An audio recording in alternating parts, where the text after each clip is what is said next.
Hola, ¿qué tal? ¿Cómo les va? Un gusto saludarlos. Estamos en una nueva transmisión de su podcast Entre Páginas y Letras de la Dirección de Archivo Judicial.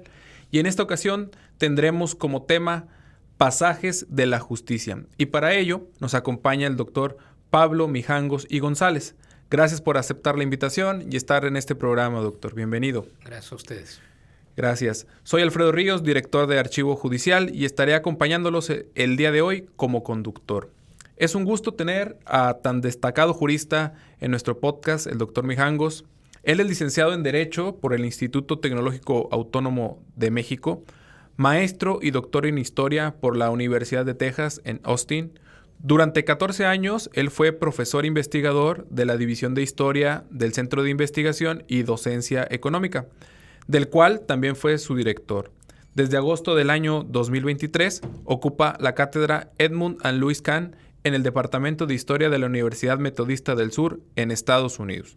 En el año 2019, él fue distinguido con el nivel 2 del Sistema Nacional de Investigadores y ha obtenido 3 reconocimientos del Comité Mexicano de Ciencias Históricas, destacando mención honorífica al mejor artículo en la categoría de Historia Política en 2018.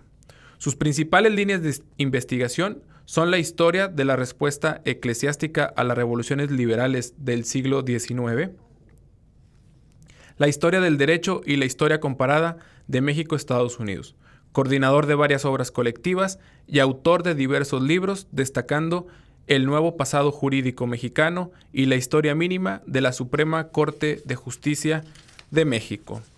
Y bueno, pues un gusto que el doctor Pablo nos acompañe en este podcast y pues partiendo ahí de los trabajos realizados, las líneas de investigación que hemos mencionado, que son su experticia, con relación a la esencia de nuestro podcast que pues se centra en temas de archivo, el archivo judicial propiamente, el cual pues el archivo sabemos que es la memoria viva de nuestra institución y conserva información y documentos desde la instalación del Tribunal Superior de Justicia. Bueno, doctor, acorde a sus investigaciones, ¿por qué pudiéramos considerar que es importante estudiar y conocer la historia y evolución de la administración e impartición de justicia en México? Bueno, primero que nada, buenas tardes, muchas gracias a todas las personas que nos acompañan y también por la invitación a participar en este podcast. Bueno, creo que en el momento que está viviendo el país ahora mismo, creo que la respuesta es casi evidente. Si nosotros queremos mejorar la administración de justicia, queremos construir un país más justo, es indispensable que conozcamos primero cuál ha sido la experiencia efectiva de nuestro sistema de administración de justicia, cómo ha evolucionado, en qué se ha quedado corto, qué cosas ha hecho bien, cuál ha sido la relación de este sistema de administración de justicia con el sistema político en su conjunto. Y eso realmente como mejor se puede estudiar es con perspectiva histórica, con un estudio histórico más a fondo de esa trayectoria. Por eso yo celebro el trabajo que están haciendo en el Archivo Judicial del Poder Judicial del Estado de Nuevo León, para preservar, sistematizar y también facilitar la consulta de sus expedientes y de esta historia judicial del Estado.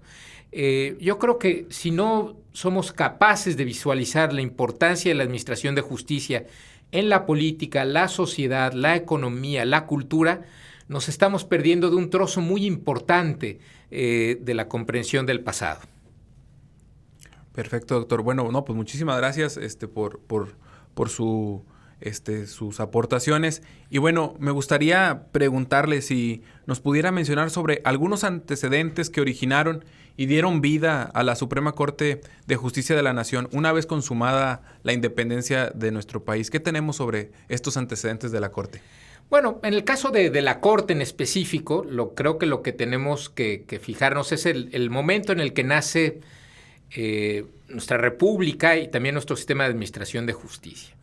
Y creo que cuando nace nuestra república, pues todo el mundo se da cuenta de que no se puede inventar el mundo desde cero. Es decir, era necesario pues adaptar lo que ya existía, digamos la herencia institucional del periodo virreinal a las necesidades de un régimen político republicano, ¿no? Y en esa medida, los herederos, ¿no?, de las viejas audiencias virreinales, pues que antes de la independencia eran esencialmente dos, la de Guadalajara y la Ciudad de México, los herederos de eso fueron los tribunales superiores de los estados. México nace en el marco de una república cuasi confederal, ¿no?, con estados sumamente fuertes, que eran los que iban a tener el corazón, el centro de la vida judicial del país. Y entonces la Suprema Corte se concibe como un tribunal de naturaleza especial, es decir, un tribunal ocupado en ciertas causas que solo podía resolver un tribunal de naturaleza federal. Por ejemplo, los delitos cometidos en alta mar, ¿no? Bueno, pues los delitos cometidos en alta mar, ¿a quién le tocan? ¿A Veracruz, a Tamaulipas, a Yucatán? No, bueno, pues ahí se necesita, por la naturaleza de la causa, la intervención del Poder Federal, ¿no? Pero más allá de eso y de ser el tribunal del Distrito Federal, ¿no?, que esa fue realmente la tarea que más ocupó a la Suprema Corte en sus primeros 20, 30 años de vida, en realidad, en esos orígenes de nuestra historia judicial, el eje, el corazón de todo estaba en los tribunales superiores de los estados. Creo que uno de los grandes procesos históricos, para bien y para mal, en nuestro país, ha sido justamente la federalización de la justicia. Es importante esto que nos menciona y traer a colación la importancia de resaltar estos antecedentes históricos de los tribunales estatales, ¿verdad?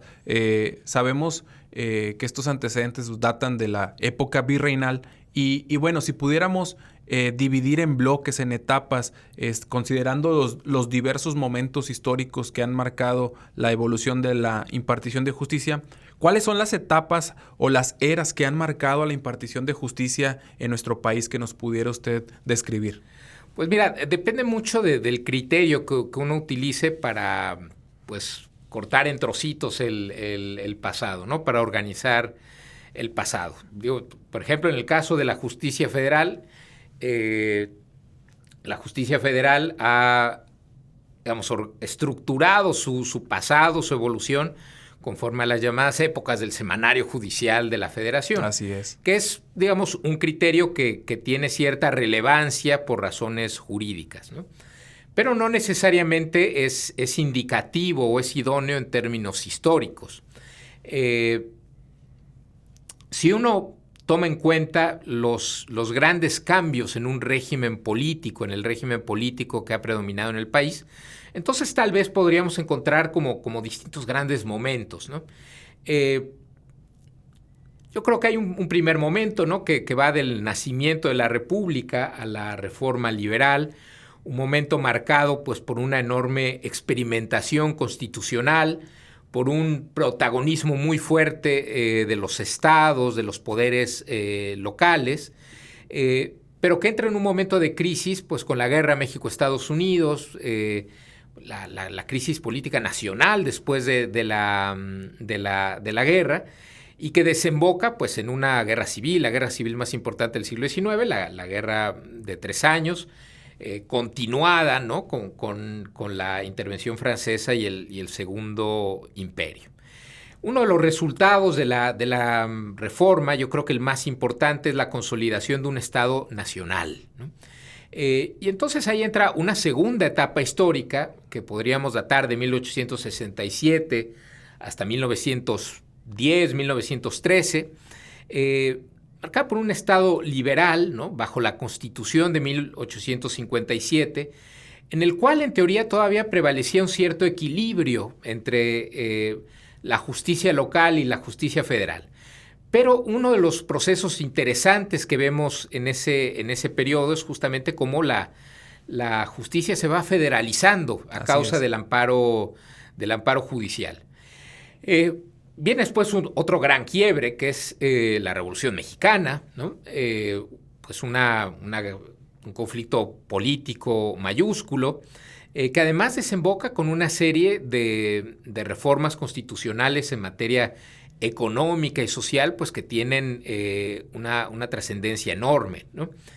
Y entonces ahí podríamos marcar el inicio de otro periodo histórico que yo lo llevaría quizá hasta el año 1940, periodo entre 1920 y 40, en el que, como había sucedido cuando se adoptó la Constitución de 57, pues hay muchas dudas, muchos problemas para implementar este nuevo marco jurídico, para definir no solo qué le correspondía a la justicia federal y a la justicia local, sino sobre todo el papel del Poder Judicial frente a un Poder Ejecutivo cada vez más fuerte y con mayores poderes de intervención en la vida económica y social, ¿no? Particularmente a través de su control de la educación, del reparto agrario, o su papel también en la gestión de los conflictos laborales, ¿no? Por no decir el tema de las relaciones Iglesia-Estado. Y ese periodo, digamos, concluye pues, con una victoria del Poder Ejecutivo, ¿no? Ya para 1938-40 también, pues con un cambio, una consolidación, ¿no? del Partido Revolucionario, ¿no? Como partido de la Revolución Mexicana, como verdadero partido hegemónico de masas, ¿no? Hay claramente una supremacía del Ejecutivo, ¿no? Que puede llevar los lazos o concentrar los lazos de control no solo de lo que sucede a nivel federal, sino también a nivel de los estados, ¿no? Y entonces ahí vendría una siguiente etapa entre 1940 y los años 80, marcada justamente por esa supremacía del Ejecutivo y donde continúa también la misma tendencia que ya venía desde el siglo XIX hacia la federalización de la justicia. Así es. Yo creo que ese es un periodo pues bastante difícil para la justicia local, ¿no? No solo porque queda completamente subordinada, ¿no? a actores políticos, sino también a los dictados de la justicia federal, además de enfrentar rezagos cada vez más grandes, ¿no? Por el crecimiento demográfico,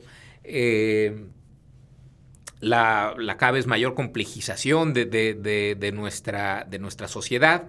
Hay un libro de un magistrado del Tribunal Superior de Justicia de la Ciudad de México, Alberto Bremont, si no mal recuerdo el nombre, un libro que se titula por una justicia al servicio del pueblo, que es un largo alegato pidiéndole al gobierno, a los estados, no abandonar la justicia, que estaba en una situación casi desesperada en ese momento.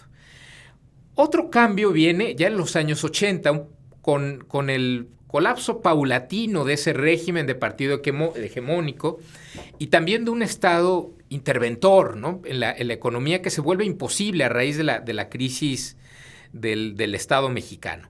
Y ese es un momento en el que poco a poco, ¿no? Y sobre todo durante ya los años de lo que denominamos la transición democrática, ¿no? Que obligan otra vez a reequilibrar el poder entre la federación y los estados, yo creo que en los últimos 40 años, 30, 40 años, lo que hemos visto es otra vez un protagonismo cada vez mayor de los tribunales, particularmente en este caso la Suprema Corte, pero también una recuperación paulatina de los tribunales locales. Es un periodo que yo le pondría una fecha de caducidad, hace 2 semanas, ¿no? Con una reforma judicial a gran calado, pues que será que abre muchísima incertidumbre, muchas preguntas sobre qué va a suceder ahora con el funcionamiento de la Administración de Justicia y también con los avances que a pesar de todo se habían logrado en las últimas décadas. Bueno, doctor, pues yo creo que en unos cuantos minutos nos ha dado toda una línea del tiempo de la evolución de los sistemas de impartición de justicia en nuestro país. Y bueno, a quienes se van sumando a esta transmisión de su podcast de Entre Páginas y Letras, les comparto que nos acompaña el doctor Pablo Mijangos y nos encontramos conversando acerca de los pasajes de la justicia en nuestro país. Los invitamos a interactuar con nosotros dejándonos su pregunta o comentario para nuestro invitado, quien con gusto nos podrá responder. Bueno, continuando con esta charla, doctor, y volviendo a esto último que usted menciona, en estos cambios que se han visto a lo largo de la historia, ¿cuál o cuáles se pudieran considerar un parteaguas para el sistema de justicia en nuestro país y por qué? ¿Por qué lo consideramos así? Yo creo que hay muchos, ¿no? Y aquí me puedo quedar corto. Yo lo que diría, ¿no? Como momentos clave, ¿no? Primero, la introducción del juicio de amparo, me parece un momento fundamental, ¿no? Después, la extensión del juicio de amparo y su creciente utilización como un recurso para revisar sentencias de los tribunales superiores. Creo que es el momento clave en la federalización de la justicia. Y también la Administración de Justicia ha ido reflejando, ¿no?, las necesidades, los problemas que ha ido enfrentando paulatinamente el país. Lo mismo durante la Revolución, ¿no? La Administración de Justicia se tuvo que adecuar a un cambio social, económico mayúsculo. Otro cambio que yo añadiría ahí, que es un cambio relativamente reciente y que no sé si dará tiempo de aquilatar su importancia, ha sido la creciente internacionalización del derecho mexicano y sobre todo pues el cambio con el paradigma de derechos humanos a partir de la reforma constitucional del año 2011. Una reforma pues que en la que se dijo que los derechos humanos de fuente internacional tendrían el mismo rango de las normas constitucionales y que además en ese afán de constitucionalizar el derecho mexicano, pues también las discusiones sobre derechos humanos, derechos fundamentales, empezaron a permear e incidir en las controversias ordinarias de una manera que no había sucedido históricamente, ¿no? Creo que es algo que ustedes aquí en el Tribunal Superior de Justicia lo han visto, por ejemplo, en la materia familiar, ¿no? Así es. Realmente el derecho familiar mexicano, por ejemplo, se ha reescrito en los últimos 20 años a golpe de sentencias, y sentencias que invocan principios constitucionales y de derechos humanos. Muy bien, doctor. Bueno, ahora bien, ya que nos ha comentado sobre estos avances y esta línea del tiempo de cómo ha evolucionado la impartición de justicia en el ámbito federal, particularmente desde los orígenes de la Suprema Corte de Justicia, como usted ya bien lo menciona, en lo general, sobre estos momentos que han marcado la impartición de justicia, ¿qué tenemos de aspectos relevantes sobre esto mismo, pero para la justicia local? Sabemos que esto ya en cuanto a los estados, pues se viene consolidando desde épocas anteriores al periodo de independencia, pero en cuanto a los poderes judiciales de los estados, ¿qué avances o qué hemos visto? Si es un terreno explorado o no explorado en el rubro de la investigación de la historia del derecho. Yo creo que es una tierra incógnita, ¿no? En realidad creo que todavía nos falta muchísimo por saber sobre la historia de la justicia local en México. Quizá el periodo mejor explorado ha sido justamente la transición inicial, ¿no? La transición del régimen virreinal, ¿no? Y el nacimiento de los tribunales superiores, la justicia ordinaria durante la Primera República Federal. Pero nos falta entender mucho más de lo que sucedió después, ¿no? De lo que sucedió después de la Reforma Liberal, durante el Porfiriato, etc. Se habla mucho, por ejemplo, de la vulnerabilidad que ha tenido históricamente la justicia local frente a los gobernadores, ¿no? Frente al poder político local. Y eso creo que a los historiadores nos hace falta estudiarlo más, ¿no? ¿Hasta qué punto lo sabemos, ¿no? ¿Hasta qué punto contamos con la evidencia suficiente para hablar de eso? No estoy del todo seguro. La historiografía que yo conozco pues no da para más, ¿no? A mí me encantaría leer algún día una tesis doctoral sobre la relación entre un tribunal superior y el gobernador de un estado, ¿no? ¿Cómo ha funcionado eso, ¿no? También creo que ha habido un interés bastante amplio en la historia de la justicia criminal, ¿no? Finalmente, la historia de la justicia criminal ordinaria, donde se puede ver es en los poderes judiciales locales, en los tribunales superiores de los estados, ¿no? Pero también con estas limitaciones temporales, muchas veces limitándonos a ciertos casos especialmente vistosos o interesantes, pero hace falta ver más el largo plazo, más las grandes tendencias, etcétera, ¿no? Aquí yo citaría el libro extraordinario de una muy querida colega de la UNAM, Elisa Speckman, que escribió una historia de la justicia penal ordinaria en la Ciudad de México entre el Porfiriato y los primeros años posteriores a la Revolución. ahí creo que tenemos un modelo, ¿no?, de cómo tendríamos que estar estudiando esto. Y nos falta estudiar la justicia civil. Claro. ¿No? Que la justicia civil puede ser un poquito más árida, más aburrida, ¿no?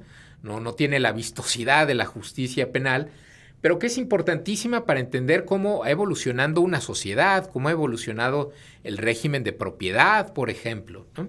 Eso creo que son temas que están abiertos, en los que habrá que profundizar utilizando justamente los materiales que ustedes están cuidando y catalogando. Muy bien, doctor. Y bueno, pues en este terreno poco explorado que bien menciona usted, ponemos a disposición de nuestro auditorio el archivo histórico del Poder Judicial del Estado de Nuevo León para poder hacer la investigación con el acervo patrimonial con el que contamos, el cual se encuentra disponible para su consulta al público en general. Y bueno, doctor, de todo esto que hemos estado platicando, en un comparativo muy general, ¿qué similitudes podremos encontrar entre los sistemas de justicia de otros países de Latinoamérica, si estos antecedentes nos han llevado a aprender las lecciones y en dado caso, pues si estamos caminando por pasos correctos para a donde se encuentran los sistemas de justicia de las primeras potencias? Pues creo que el ejercicio comparativo está también por escribirse y no es tan fácil de hacer porque necesitaríamos tener una historiografía igualmente robusta en otros países, por ejemplo, de América Latina, de la región, que puede ser muy buena para algunos, ¿no?, como Chile, como Argentina, ¿no?, que tienen una tradición, o Colombia, ¿no?, o incluso Perú, ¿no?, una tradición fuerte de historia del derecho, pero no podría decir lo mismo de todos los demás países de la región. Creo que tenemos experiencias comparables porque finalmente provenimos de la misma tradición, ¿no? Sí. La tradición jurídica hispana, la tradición jurídica romano-canónica, que permite que todos hablemos el mismo lenguaje jurídico, una cosa bastante notable, bastante interesante.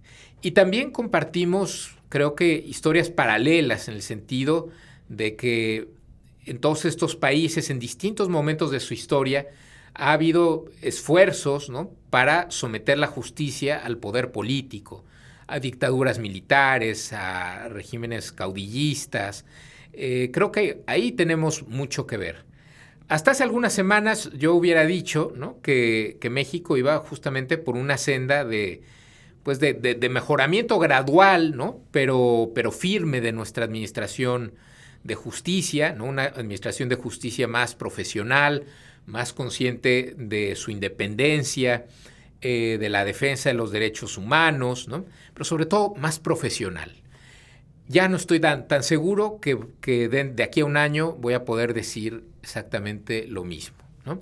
Entonces, pues bueno, creo que estamos entrando, sí, a un cambio de época en nuestra historia judicial y tendríamos que estar viendo hacia lo que sucede fuera de México, ¿no? Las grandes discusiones sobre la independencia judicial en el contexto de regímenes populistas que con mucha rapidez se han convertido en regímenes profundamente autoritarios, ¿no? Yo invitaría a la gente que está interesada en estos temas a conocer, por ejemplo, la experiencia de Polonia, de Hungría, ¿no?, que ha sido como uno de los modelos para los sistemas autoritarios, ¿no? Ver las discusiones que han tenido lugar últimamente en el caso de Estados Unidos, ¿no? Porque no solo hay casos o ejemplos de evolución, ¿no?, que podríamos denominarlos de esta manera. Yo creo que cualquier jurista, por ejemplo, colombiano, va a decir que el sistema de justicia que tienen ellos hoy es mejor que el que tenían hace 60 o 70 años. Hay claramente un progreso ahí, ¿no? Sí. Pero hay también casos de involución, ¿no?, en que a pesar de que haya reformas o cambios, también se va para atrás, ¿no? Se va hacia una justicia menos independiente, menos profesional, más corrupta y sobre todo más incapaz de atender la problemática social. Muy bien, doctor. Y bueno, hace poco, pues el doctor Pablo nos compartió aquí al Archivo Judicial y a los integrantes de este Poder Judicial una conferencia magistral sobre el mismo tema que estamos platicando en este podcast de Entre Páginas y Letras, y eso veíamos nosotros en el proceso de registro y de inscripción, pues bastantes compañeros interesados en venir a escuchar la ponencia del doctor Mijangos. Y bueno, y sobre esto último, pues como mencionaba yo al inicio, él ha sido coordinador de diversas obras colectivas, autor de varios libros, y yo creo que viene la pregunta que todos estamos esperando. ¿Qué lo llevó a usted a hacer un análisis en este libro sobre la historia mínima de la Suprema Corte? Bueno, lo que me llevó a escribir esta obra primero fue, en parte, pues la experiencia que yo había tenido enseñando historia constitucional a mis alumnos de Derecho en el CIDE, de Derecho y Ciencia Política, y había descubierto que el estudio de una historia constitucional centrada en la experiencia efectiva de la administración de justicia les había abierto muchas ventanas para entender cómo funciona realmente el derecho y para entender por qué es importante leer sentencias, leer resoluciones. Pudieron ver al derecho vivo, al derecho en operación, ¿no? También escribí esta obra en el contexto del centenario de la Constitución de 1917, porque en ese momento había algunas discusiones sobre si era necesario o no tener una nueva Constitución, ¿no?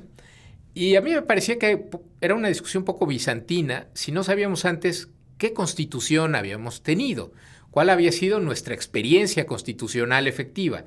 Si no sabemos eso, pues podemos ponernos a platicar toda la noche, ¿no? Así de, oye, pues sí, es bueno, es malo tener una nueva Constitución. Pero lo importante es más bien saber primero qué hemos tenido, en qué hemos fracasado, qué hemos hecho bien, para saber qué reformar, qué cambiar. Y entonces mi contribución a ese debate fue decir, aquí va de manera sintética, accesible, una historia constitucional de México, vista a través de las sentencias del máximo tribunal. Muchas gracias, doctor. Bueno, entonces, pues sabemos que cuando anunciamos nosotros que el doctor Mijangos estaría impartiendo una conferencia, pues bueno, ha habido distintas personas que nos han contactado para pedirnos más información sobre esta ponencia. Y bueno, yo creo que estos seguidores que sabemos que tiene por acá en Tiras Regias, y les interesaría saber un poco más sobre qué se encuentra investigando y preparando el doctor Mijangos para compartir con la comunidad jurídica próximamente. Si es posible que nos comparta. Oh, por supuesto. Adelante. Sí, mira, yo antes de ser historiador del derecho y de los tribunales, pues el tema al que he dedicado más tiempo y trabajo ha sido la historia de las relaciones Iglesia-Estado, ¿no? Fundamentalmente. Y ahora mismo, pues, llevo ya varios años trabajando en una obra comparativa sobre los fracasos, los éxitos de la negociación de concordatos, ¿no? Entre las repúblicas hispanoamericanas y la Santa Sede. Un concordato es una especie de tratado internacional entre la cabeza de la historia de la Iglesia Católica y un Estado soberano, en el cual se definen las reglas fundamentales de la relación Iglesia-Estado. Son acuerdos de una importancia mayúscula, ¿no? Es un tema muy poco estudiado para el caso mexicano, que se ha estudiado más para otros países de la región, pero que es necesario ver de manera comparativa, porque no solo nos habla de cómo ha evolucionado esa relación Iglesia-Estado, sino también cómo ha evolucionado la Iglesia y el Estado, la construcción del Estado. Si vemos todos los ámbitos de encuentro entre Iglesia y Estado, veremos que ahí están pues asuntos clave para la gobernabilidad: la educación, el régimen de propiedad, el régimen de gobierno local, los fundamentos de la legitimidad de un gobierno. La cantidad de temas cruciales que se negociaban ahí era enorme, ¿no? Y nos dice mucho de cómo fueron evolucionando estas repúblicas.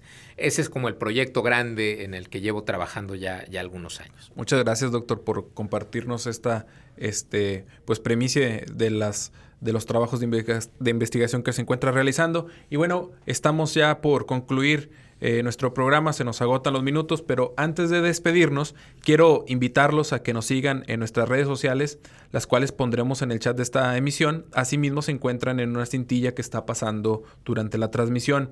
Pueden volver a ver este y todos los demás programas del podcast Entre Páginas y Letras en nuestro canal de YouTube y en la cuenta oficial de Facebook, ambas como Dirección de Archivo Judicial. También invitarlos a que conozcan nuestro micrositio pjnl.gov.mx/archivo judicial, en donde encontrarán información sobre los servicios que ofrece la Dirección de Archivo Judicial. Con esto terminamos una emisión más. Nuevamente agradecer a nuestro invitado por acompañarnos el día de hoy y al público que nos ha seguido en esta transmisión. Esto fue Entre Páginas y Letras. Hasta la próxima. Gracias, doctor. Gracias a ustedes. Gracias.